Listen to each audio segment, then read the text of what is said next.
महाराष्ट्राच्या राजकारणाचं वाढतं गुन्हेगारीकरण रोखण्यासाठी पत्रकारांबरोबरच सामाजिक कार्यकर्त्यांनीही पुढाकार घ्यायला हवा असं मत IBN लोकमतचे संपादक निखिल वागळे यांनी व्यक्त केलं।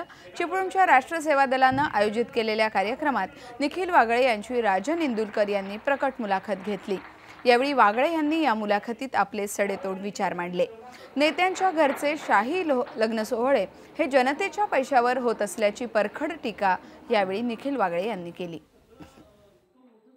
महाराष्ट्राच्या राजकारणाचा आणि समाजकारणाचा यासाठी बट्ट्याबोळ केलेला आहे। गुन्हेगारीकरण वाढलेलं आहे, भ्रष्टाचार वाढलेला आहे।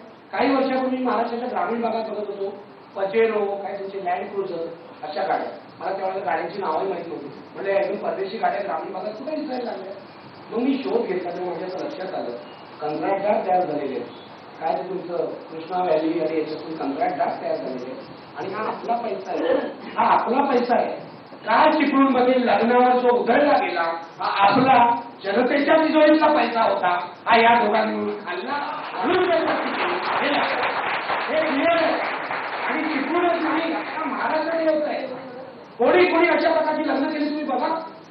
तटकरीचं काही असंच झालं समारंभ, कुठे पैसा आणखी कशावर उधळला जातो, कोणी उद्योगपती लग्न करतोय। काल शरद पवारांच्या राजकारणाचा मी टीकाकार आहे, कोणी टीकाकार, पण ते एक सत्य म्हणाले की दुष्काळ असो किंवा नसो तुम्ही सार्वजनिक आयुष्यात असाल तर साधेपणानेच वागलं पाहिजे। तुम्ही संपत्तीचं ओघळवाणं प्रदर्शन कसलं करता?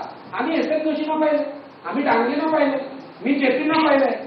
हे कुठे आणि हे कुठे बापरे बापरे म्हणजे मला शब्दच वापरायला वाटत नाही।